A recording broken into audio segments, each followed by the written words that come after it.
History happened everywhere. The verdict. This is our after-show podcast where we look back at our most recent out-of-office episode, Negotiation in Lebanon during 1984. So if you haven't listened to that, go back and check it out, or else you will find spoilers ahead. Yes, I'm quite happy to admit I'm fat and ugly.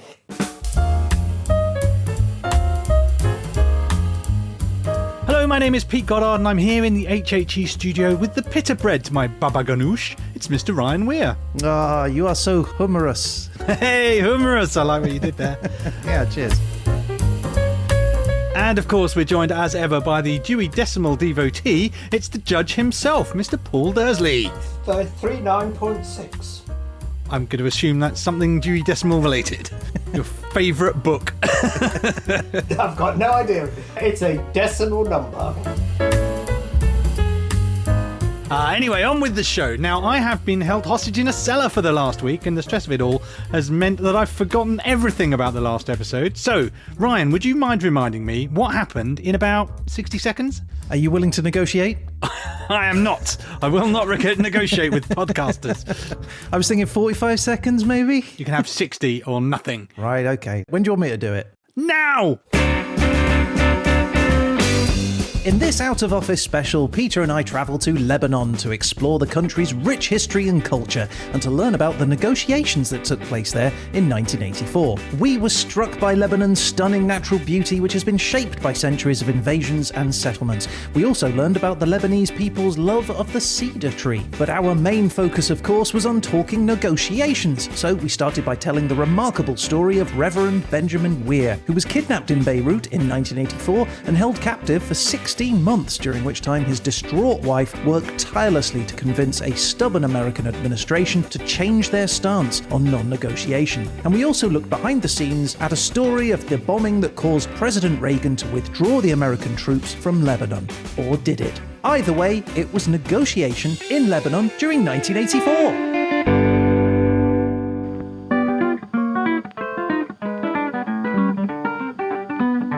That was last week's episode done, summarised nicely. Nice one, son. Now we're over to a young Dursley, who's gonna tell you what he thought of thee. He'll take you apart without any care. He's the lovely Paul Dursley. The lovely Paul Dursley.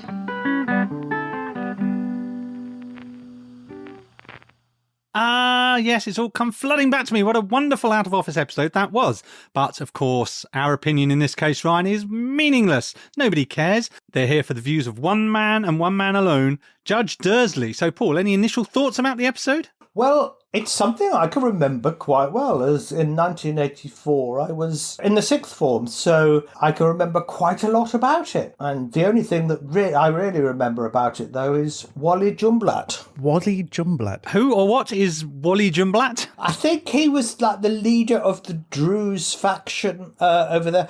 I don't know anything about him apart from his name, because when you're sort of 15, 16 years old and someone called Wally Jumblatt appears on the television, you just find it quite funny. It does sound like a playground insult to some extent. He did have big bulgy eyes, though. I remember that. It's funny, isn't it, how some names just catch your attention. Robert Mugabe was the one that I never knew who he was as a kid, but for some reason that name always stuck in my head. Robert Mugabe. One of his sparring mates in the Rhodesian Civil War, or War of Independence, was someone called Reverend Canaan Banana.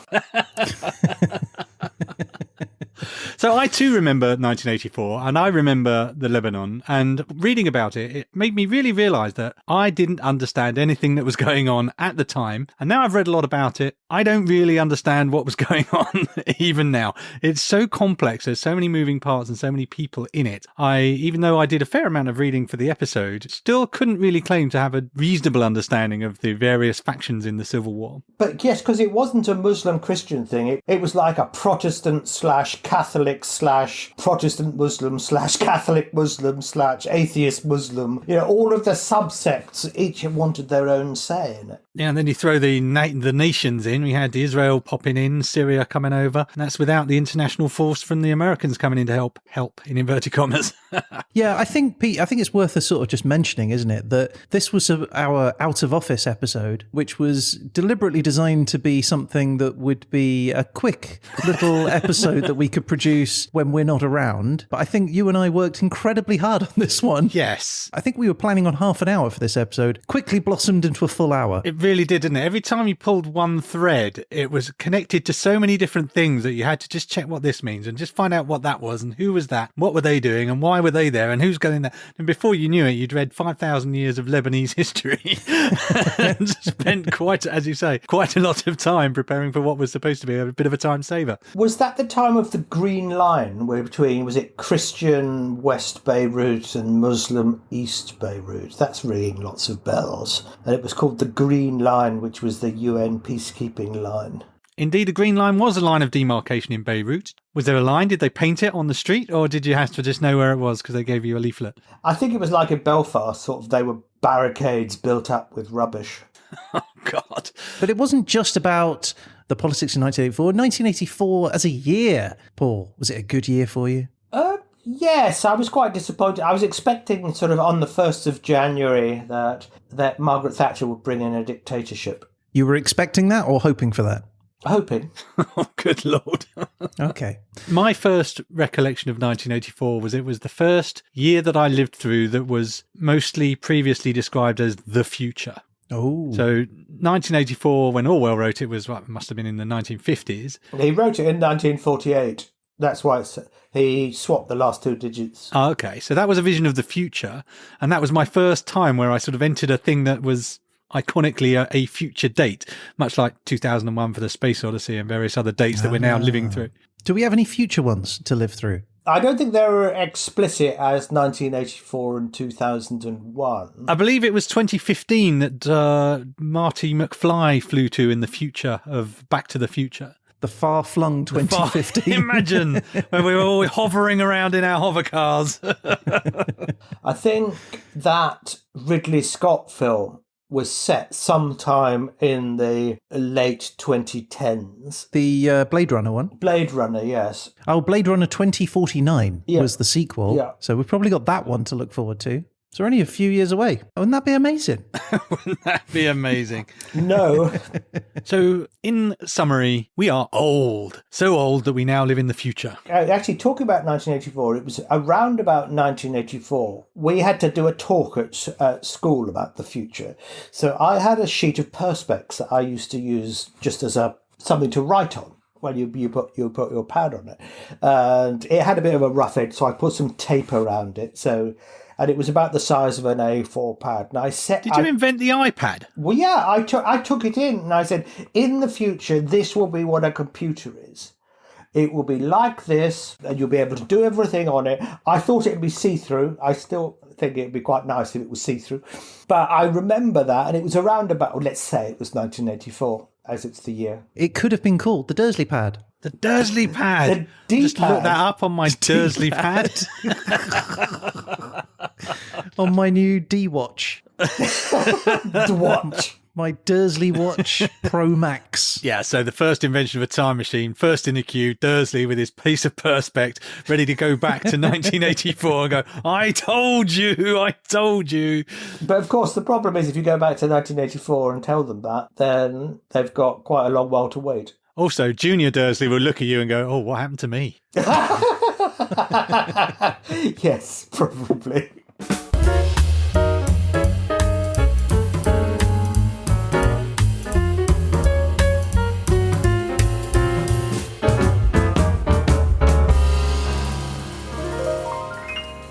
Ryan and Paul, I wanted to talk about something positive and nice, so I thought we might talk about the Cedar Tree. Ah, yes, their national emblem. I was reading a bit about them, and they are quite remarkable trees. They're very long-lived. Their lifespan is up to 1,000 years. Apparently, the wood's quite soft and is easy to work with, and it's super useful. So we talked about the Phoenicians as a sailing nation. Yeah. They would make their boats out of cedar wood. It goes way, way back. It gets mentioned in the Epic of Gilgamesh, which is one of the earliest, if not the earliest, epic poems. We're talking about 2,100 or thereabouts BCE, ancient Mesopotamia. So in that story, the cedar forest is where the gods live. It's that important. It's protected by the god/monster Humbaba. Humbaba? Humbaba, yes. Sounds like a dessert.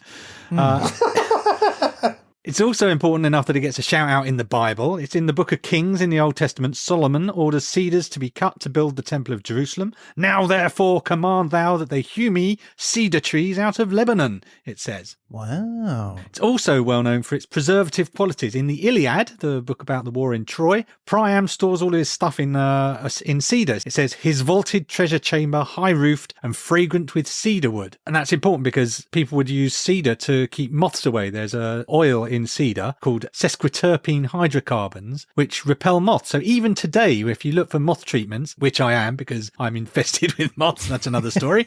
You personally? Or... Me, my home has a bit of a moth problem these days. So yeah, one of the actual things today, quite legitimately, that people have is cedar coat hangers and bits of cedar wood that you can put in your drawers to keep the moths away. Also very good for cigars. That little bit of wood that you get in a cigar tube is always cedar, as is the inside of a humidor. Ah, right. Okay, that's interesting. Because it does have preservative properties. Ancient Egyptians would use cedar resin and sawdust in the embalming process as well. So yeah, preserving things, get your cedar on. So it's an amazing wood. It sounds brilliant. Does it grow quickly? Like if it lives for 1,000 years? No, I think it's quite slow growing. Not at all. I read that you plant your cedar seed and in just 20 years it will be ready to flower. Yeah. Actually, Alan Titchmarsh is a big fan of the cedar tree. That's a British celebrity gardener, for those not aware. He ranks the cedar amongst his favourite plants. He said in one interview, he got some when they were 6 foot tall. He said they were just 6 foot tall when I dug the holes. Now they're 30 feet high with fairly wide spreading branches. A couple of centuries away from maturity, but lusty enough to gladden my heart and provide shade from the sun. Wow. Yeah, I mean, I guess the forests would grew on the slopes of the Lebanese mountains. And yeah, I guess, you just chop them down because they're there. I don't think they were being harvested in any significant way. In fact, they're quite depleted today. So there's efforts underway to rebuild the Lebanese cedar forests. But clearly it's going to take quite a long time. Yeah. Well, it's like they think Easter Island was deeply forested. Now there's no tree cover on it at all, and that's the thing. Once you've taken them down, they take so long to grow that they can't start again.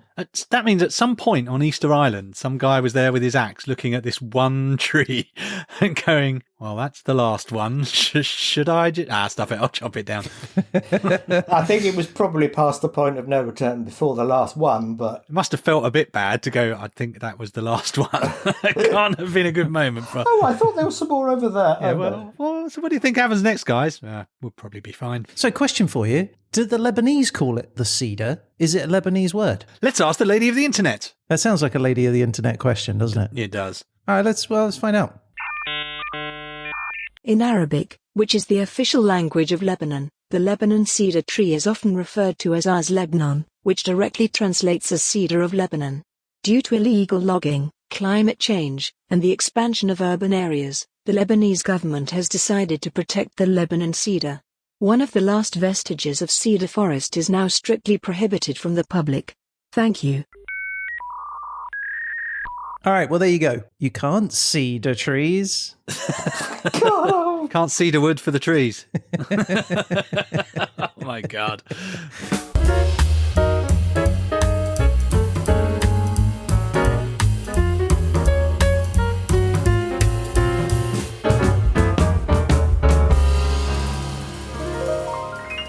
So let's talk about nepotism. Oh. Well, what's this about your relatives in this episode? Ah, the Reagans. Yes. An illustrious family, a long lineage. I think he might be referring to the Weirs, Ryan, who you shamelessly inserted into the story. Yeah. Well, that was the thing, right? I was looking up hostages, but the ones that stood out to me happened to be called Weir. Just so happened. Funny that. Yeah, funny that. Yeah, so Reverend Benjamin Weir and Carol Weir. What an incredible story that they had, though. And I particularly like that one because it was really centered around the negotiation piece, right? Or the non-negotiation, as Carol discovered. Highly relevant. There was one bit in your story that sort of you didn't pick up on, but I think seemed quite telling, if true. Was he was released, so say don't look back. He knocked up an old friend. Then the American said, "Stay there, we'll collect you tomorrow." Yeah, the next day. What? Well, it was after 5 p.m. Everyone was home, so then, we'll leave it till tomorrow. He'll be all right. How stressful can it be? He did say in the book that it was kind of cool that they gave him a gun, though. He was like, I'm in the back of the car and they're speeding through the town and there's like this whole cavalcade of cars and he's there with his gun in his hand. He was like, it was kind of cool. But anyway, do you want to know a little bit about the surname Weir? So not only have you brought in a family with your same name, you're now thrusting that name into a central role in the podcast. I just thought you might be interested to know about the surname. We are interested, Ryan. Please carry on. I assume it's Scottish. Well, some say actually it originates from France, from De Vere. As in the Earl of Oxford. As in the Earl of Oxford, exactly, yeah. But actually, the first recorded instances are in England and in Scotland. And it was a name given to the people who lived on or near rivers. A weir, if you're not familiar, is a barrier that's built to control the flow of water. And it was used back in the day to catch fish. We're talking 12th century, 13th century in Scotland when it first starts getting recorded down, but then it starts becoming more common during the Middle Ages. Today, it's most common in Scotland, England, the US, and Australia. And there's around 16,000 people, apparently, worldwide, said to have the illustrious name Weir. Perhaps most notable is Peter Weir, film director. Ah, of course. You might have seen the film Witness or The Truman Show, Dead Poets Society or Master and Commander. Okay, yes, I've heard that, yes. Yeah, Andy Weir, he's the American sci-fi writer who wrote The Martian. Oh, yeah. Isn't there a wheelchair athlete called Weir? There's a number of athletes, soccer players, golf players. There's also Bob Weir, the American singer-songwriter, the founding member of the Grateful Dead. There's Alison Weir, who is a British writer and historian.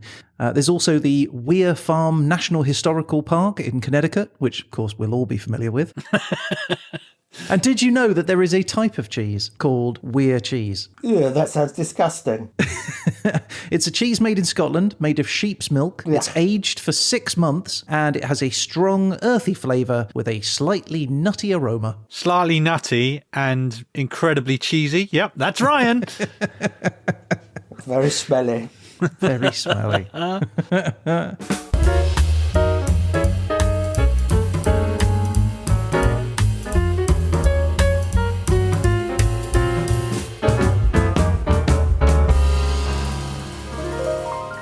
Do you guys want to play a quiz? I blew in do. Not really, but we are anyway. Mixed bag response there. Who doesn't love a quiz? I love a quiz. What's the prize? Credibility. Glory. Glory. Go on then. Right, ladies and gentlemen, we're going to play Ronald Reagan or not Ronald Reagan. Surely this should be Ron or None. Dang it. I spent ages trying to think of a title. Right. Okay. Question 1. After a crowd started booing his speech, he said, "I don't understand. I'm Ronald Reagan. I'm supposed to be popular." Was that Ronald Reagan or not Ronald Reagan? Ronald Reagan.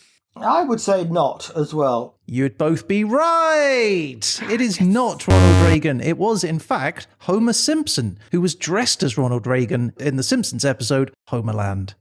Next question. He fired 11,000 air traffic controllers for going on strike. True. Famously true. I'm going to say not Ronald Reagan. I'm going bold. It was Ronald Reagan. And not only that, he then permanently banned them from any federal service. Oh, my Lord. Don't go on strike when Ronnie's in charge. Yeah, you wouldn't want to fly. Okay, next one. He launched a national fitness initiative emphasizing calisthenics and jogging. Yes, but not when he was Ronald Reagan, the politician. It was probably something he did in the 60s. Peter? I'm going to say this was not Ronald Reagan. Correct. It was not Ronald Reagan. It was actually President Chris Bennett from the movie Kung Fury. Hands up anybody who's heard of either of those. Even I haven't heard of Kung Fury. Next question. He went blind in his right eye after being shot accidentally during the filming of a movie. Ooh. I'm going to say Reagan because he made movies. Ronald Reagan or not Ronald Reagan? It was Ronald Reagan. It was Ronald Reagan. Exactly. You're both right. It happened in 1940 on the movie Knut Rockne, All American. That famous classic. Yeah. And he thereafter went technically blind. Right, next one. After giving a speech about the threat of the Soviet Union, he mistakenly thought his microphone was turned off and said, "We begin bombing in 5 minutes." Was that Ronald Reagan or not Ronald Reagan? It was not Ronald Reagan, but somebody did say that. There was an off-mic incident where someone said that, and it wasn't Kenny Everett. I'm going to say yes just because I want it to be so badly. Was it Ronald Reagan or not Ronald Reagan? Not. It was Ronald Reagan. Yes! He thought his microphone's turned off, so he said, I thought so. we start bombing in 5 minutes. And it had literally caused, like, the Soviet Union to go into meltdown. They were like, right, start all the protocols for defence. Right. He kept a well-stocked jar of jelly beans on his desk at all times. Ronald Reagan or not Ronald Reagan? Oh, that was a different president. No, I think that was him. I think that was Reagan. Not Ronald Reagan. Definitely Ronald Reagan. I think it was Jimmy Carter who had them. Pete, you're right. It was Ronald Reagan. Jimmy Carter was dispensing peanuts. He loved unusual jelly bean flavours, apparently, like licorice, root beer, and sauerkraut. Ah. Okay, he was a skilled carpenter and built much of the furniture in his home. No, you're thinking of Jesus or possibly Harrison Ford. Was that Ronald Reagan or not Ronald Reagan? That's what he built the Oval Office. I think he probably was a carpenter. So was that Ronald Reagan or not Ronald Reagan? Yes, Ronald Reagan. Peter? Not Ronald Reagan. It was Ronald Reagan! He was a skilled carpenter. He built much of the furniture in his home. I mean, it was all rubbish and wonky. All right, next one. In 1954, he was cast as Jesus Christ in the movie King of Kings. Was that Ronald Reagan or not Ronald Reagan? That can't be. No, I can't imagine. I just don't. I just can't have it. I'm getting Charlton Heston in my head, but no, not Ronald Reagan. The answer is, it was Ronald Reagan. Oh, my Lord. He was cast as Jesus Christ. That's up there with John Wayne as Genghis Khan, isn't it? But he turned it down, and eventually the part went to Jeffrey Hunter, and the movie was a huge success when it was released in 1961. And next question. He was part of a synchronized swimming troupe called the Aquazanis, who performed comedy water ballet at public fairs and events. Ronald Reagan or not Ronald Reagan? I'm saying yes to that for sure. Anyone who's an actor has done some demeaning things in their time, and I think that's his. I think that is a fact about Ronald Reagan. Okay, and the answer is, it was Ronald Reagan. Hooray! Yeah, so he was a licensed lifeguard in the 1930s, and then in the 1940s, he used his swimming skills to join the Aquazanis. Travelled around doing water ballet. Aquazanis, I love that. Is there any film of this extent? Oh, I haven't been able to find any, but if anybody out there can find some footage of the Aquazanis, we would be very happy to see it. And there you go, that was Ronald Reagan, or not Ronald Reagan. So who won then, Ryan? So let's just tot up the scores. Okay, and the winner is... It's Pete! Yes! Justice! Glory! Victory is mine! Pete, you are the Ronald Reagan or not Ronald Reagan champion for 2023. Surely the audience is the real winner in the game of Ronald Reagan or not Ronald Reagan. Are you sure? I'd like a recount.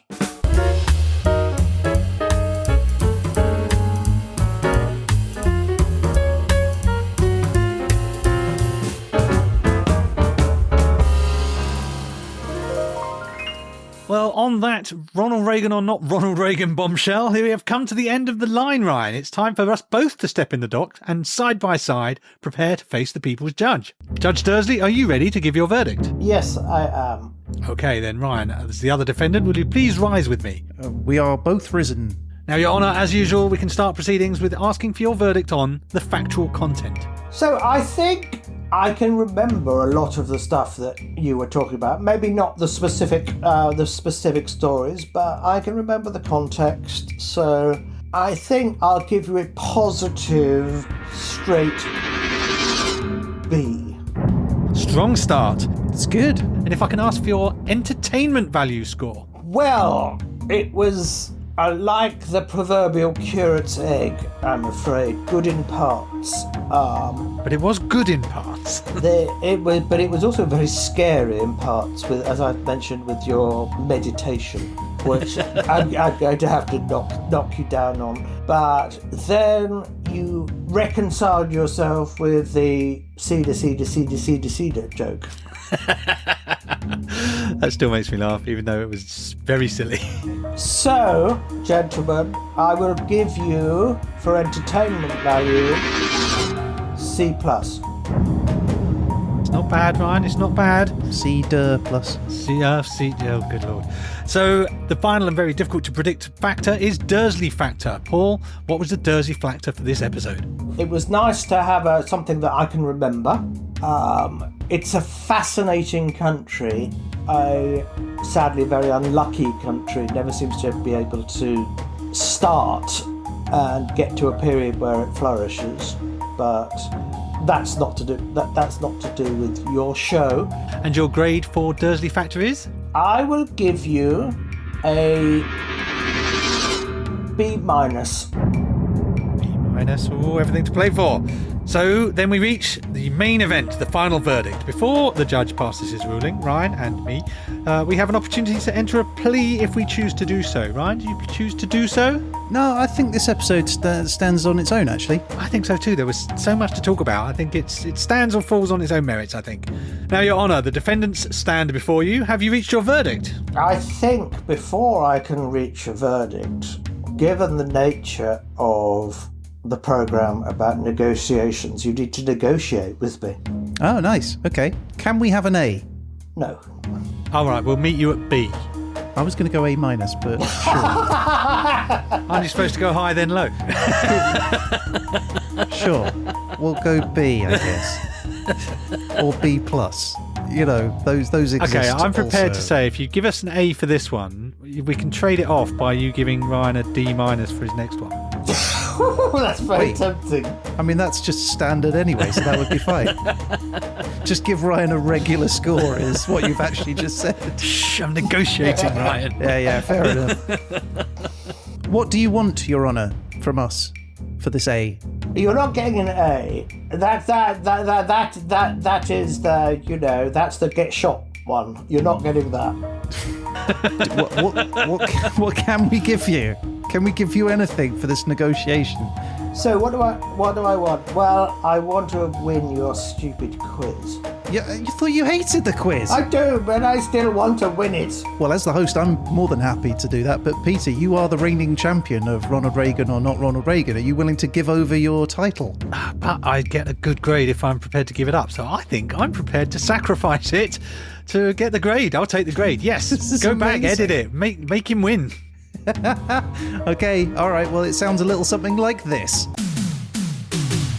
Congratulations, Paul. You are Ronald Reagan or not Ronald Reagan champion. Yay! You win this silver-plated ray gun. Here's the sound effect it makes. Pew, pew.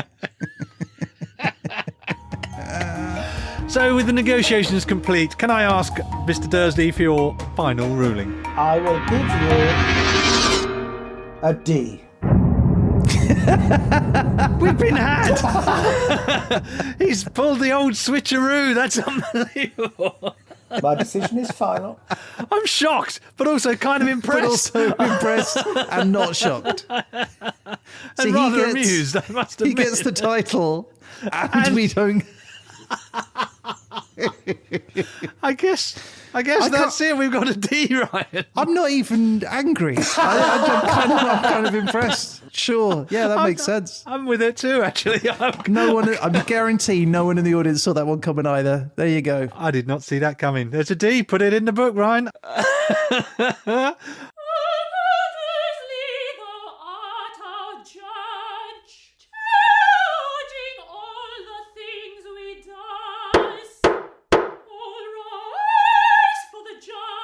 Well, there it is on that shocking turn of events, which I'm still not sure how I feel about it.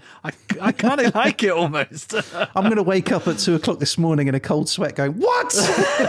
But at the moment, I'm fine. All right. Well, that is our show for this week. If you would like to get in touch about any of the things we've talked about or to complain about Dursley's betrayal, you can reach out to us on social media through our website at HHEpodcast.com or email at peteandryan@HHEpodcast.com. That's right. We do love to hear from you. And you never know, you might end up featured on a future show. And you can definitely do that if you rate and review the show on Spotify or Apple Podcasts, where your recommendation can really help to bring the show to new listeners, which we'd love. Now, if you are on Mastodon, Facebook, Instagram, Twitter, or X as it's now known, you can find us at HHE Podcast. And if you subscribe to those, you're going to get an alert when we start the first round of Ronald Reagan or not Ronald Reagan. Who's the reigning champion? It's Dursley, the record shows. It's you, Your Honour.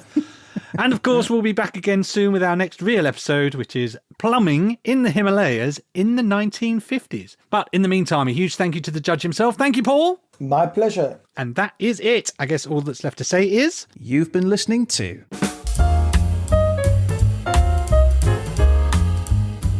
So I wanted to talk about wine because, again, I didn't want to talk about hostages and gloomy things. I want to talk about fun and nice things, and wine is a fun and nice thing. Not in an Arab country, it isn't. Well, au contraire, the Lebanese have wine, and in fact, well, I wouldn't say they invented wine. The earliest wine that I found evidence of is from the state of Georgia, actually. But in any event, we should be grateful to the ancient Phoenicians because they did have an important role in the distribution of viniculture more widely. So, we're going back away for Lebanese wine. The Phoenicians used their cedar ships to carry amphoras of wine around the Mediterranean, and oftentimes when they find these sunken Phoenician vessels, they've got wine amphora in them. What, left over? They have the amphorae. I don't think they're full of wine. I think they've leaked by that time, I'm afraid. Or it's vinegar. But yeah, and that makes them believe that the Phoenicians actually spread various wine culture out to the Greeks and the Romans. I mean, that makes sense, though. Like, if you're at a party or whatever, you want to share it around, don't you? You don't sit in the corner with your own bottle going, nope, this is mine. Exactly. What? Of course you do. Well, okay, so your approach to parties may differ, but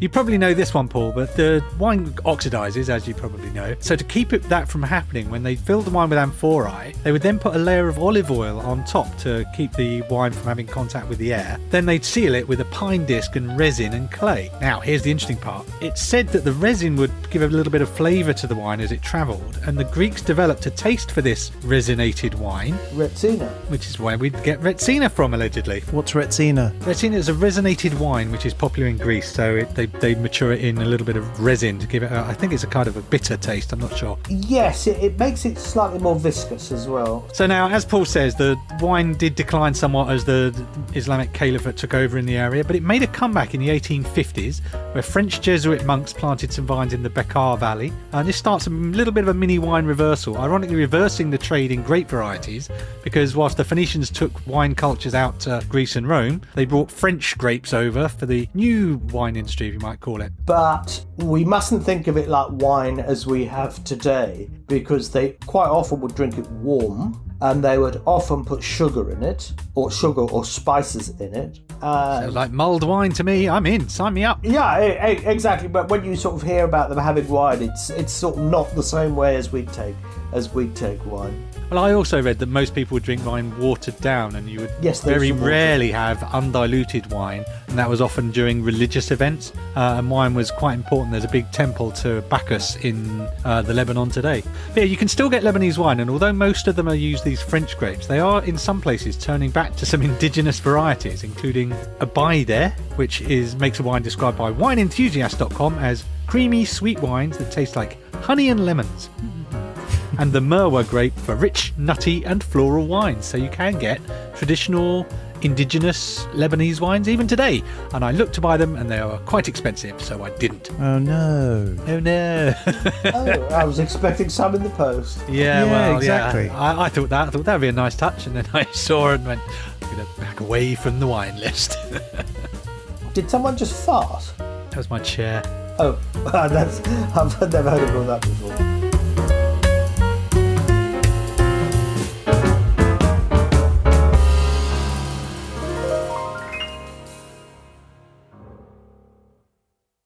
Dadu run, run, run, dadu run, run.